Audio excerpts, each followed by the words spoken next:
नमस्कार क्लास 8 बच्चों, भारत की खोज पाठ आपका चल रहा है। भारत की खोज पाठ जो पुस्तक है उसमें जो पाठ 3 है, कौन सा पाठ 3? सिंधु घाटी की सभ्यता। उसमें मैंने आपको काफ़ी कुछ पढ़ा दिया है बच्चों। सिंधु घाटी की सभ्यता में आपको मैंने वेदों के बारे में बता दिया, उपनिषद के बारे में बता दिया, महाकाव्य इतिहास परंपरा बता दी, भौतिकवाद बता दिया। अब महाभारत के बारे में बता रहे थे। महाभारत का ही एक जो अंश है वो क्या है? भगवद गीता। महाभारत के ही अंतर्गत आती है भगवद गीता। बहुत ही प्यारा ग्रंथ है। इसको लोग हमारे हिंदू समाज में इसको काफ़ी मान्यता है, काफ़ी क्या बहुत ज़्यादा मान्यता है। ठीक है, महाभारत का दर्जा विश्व की श्रेष्ठतम रचनाओं में सर्वोपरि है। भगवद गीता महाभारत का ही एक अंश है। ठीक है, और आपको पता है इस काव्य संग्रह में कितने लोग इस काव्य संग्रह में, ये जो भगवद गीता है इसमें कितने हैं? 700। कितने हैं? 700 श्लोक हैं और एक एक श्लोक इसका बड़ा ही नीति की शिक्षा देता है, ज्ञान की शिक्षा देता है। तो 700 श्लोक इसमें, इसका भी ध्यान रखिए इसका अवसर में। तो भगवद गीता के बारे में थोड़ा सा और जानकारी लेते हैं, समझते हैं, पढ़ते हैं और जानना चाहते हैं कि ये भगवद गीता में आखिर और क्या है। और हर चीज़, अगर आपको ज़्यादा जानकारी चाहिए आप इसको YouTube में भी देख सकते हैं, अपने बड़ों से भी पूछ सकते हैं। हो सकता है घर में भी हो भगवद गीता, उसको भी आप पढ़ सकते हैं बच्चों। उससे पढ़ेंगे तो ज्ञान ज़्यादा आएगा। तो हर चीज़ को जो इसमें है उसको अगर आपको कहीं मिलता है, लाइब्रेरी में, कहीं किसी जगह पे, तो उसको पढ़िए और समझिए। तो चलते हैं, पढ़ते हैं आगे। तो ये है भगवद गीता। अभी हमने क्या पढ़ा था? महाभारत। ठीक है, महाभारत के बारे में। अब हम क्या पढ़ेंगे? भगवद गीता। भगवद गीता महाभारत का ही एक हिस्सा है, परंतु उनकी अपनी अलग पहचान है और वह अपने आप में पूर्ण है। इस काव्य संग्रह में 700 श्लोक हैं। इसकी रचना बौद्ध काल से पूर्व हुई थी। तब से आज तक इसकी लोकप्रियता बनी हुई है। विचार और दर्शन का हर संप्रदाय इसे श्रद्धा से देखता है। ठीक है, विचार और दर्शन का हर संप्रदाय इसे श्रद्धा से देखता है। ऐसा नहीं है कि कोई एक ही जगह एक ही लोग इसको मानते हों, ऐसा नहीं है। उसके मन में श्रद्धा से देखता है तथा अपने ढंग से उसकी चर्चा करता है। संकट के समय या कर्तव्य के बारे में उसके मन में जब अंतर्द्वंद होता है, अंतर्द्वंद क्या होता है?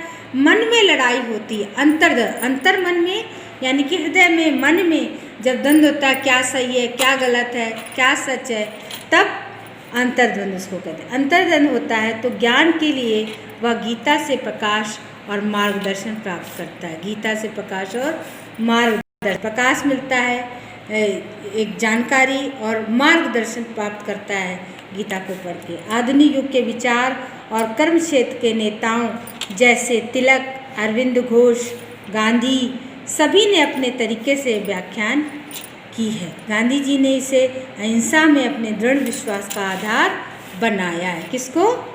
भगवद गीता को। इस काव्य का श्री गणेश आरंभ, श्री गणेश का मतलब आरंभ। इस काव्य का श्री गणेश महाभारत के युद्ध के समय अर्जुन और कृष्ण के बीच हुई वार्ता से होता है।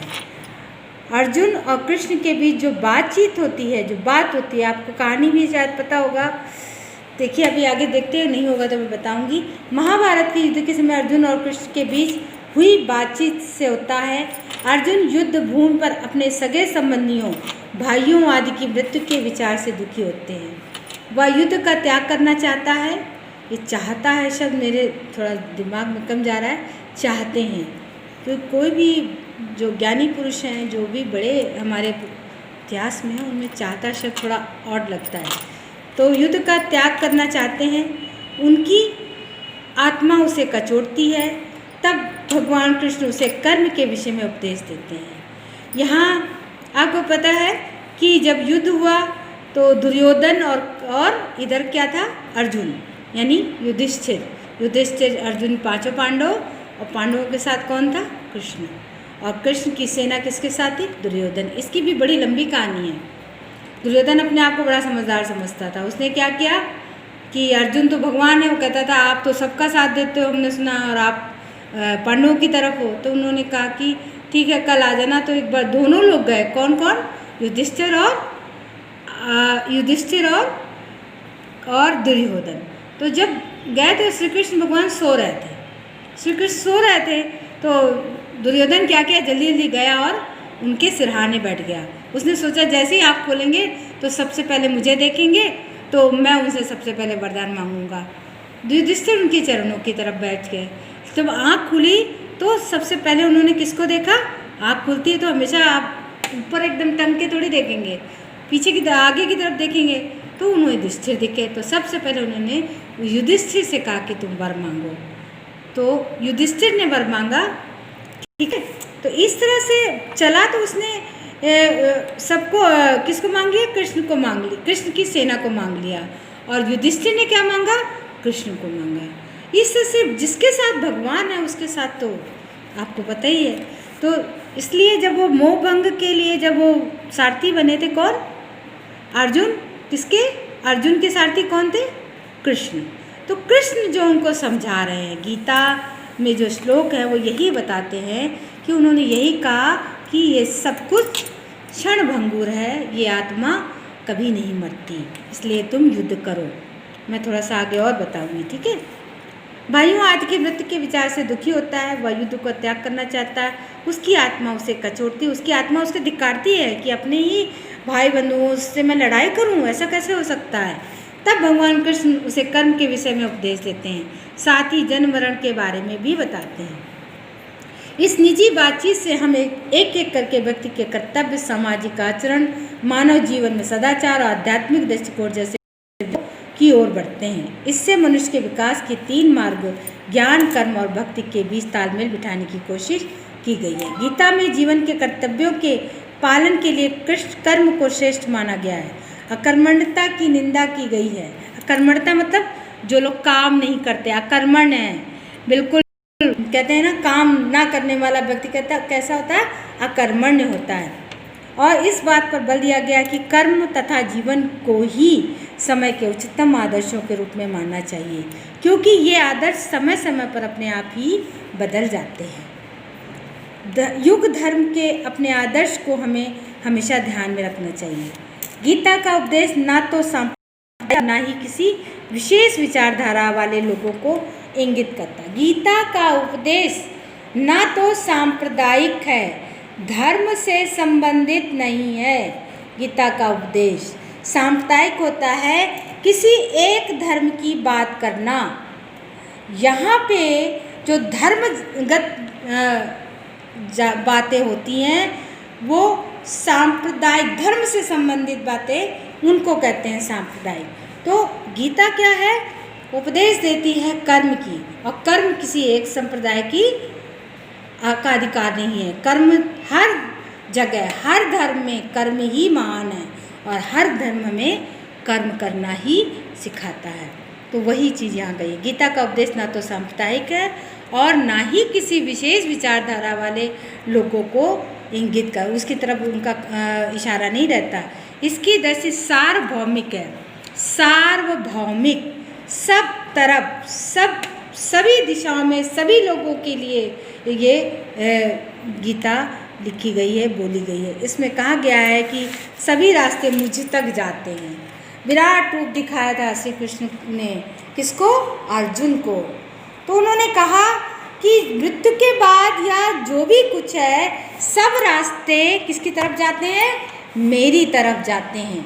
कोई भी कैसा भी, लेकिन रास्ता मुझसे ही होकर जाता है। मुझसे मतलब चाहे वो ईसा मसीह हो, चाहे वो कृष्ण हो, चाहे वो राम हो, चाहे वो पैगंबर हो, वो सब ईश्वर का रूप है, और सारे रास्ते उसी खुदा, उसी ईश्वर, उसी जीसस की तरफ जाते हैं।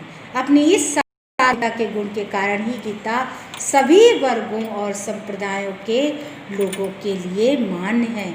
इसी कारण गीता हर कोई पढ़ना चाहता है, हर कोई जानना चाहता है, हर कोई इस गीता को मानता है। इसकी रचना के 2500 वर्षों के बाद आज भी भारतवासियों को गीता में ऐसी जीवन चीज़ें प्राप्त हुई हैं जो उनके बदलते विकसित विचारों से मेल खाती हैं। ठीक है, तो अगली बार मैं पढ़ाऊँगी आपको प्राचीन भारत में जीवन और कर्म। बच्चों, आपको बताया था मैंने कि ये जो भगवत गीता जितनी सी चीज़ें लिखी हैं वो एकदम अलग हैं। कृष्ण का विराट रूप दिखाना, कृष्ण का अर्जुन को समझाना, विशाल सेना खड़ी हुई है, दोनों तरफ लड़ाई के लिए आमना सामना है, ऐसे में अर्जुन एकदम भयभीत है, एकदम विचलित है।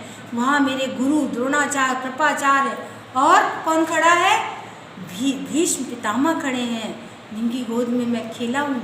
मैं उन पर बाण कैसे चलाऊँ, जिन्होंने मेरे लिए तो इतना किया है और मैं उसको ऊपर बाण चलाऊँ?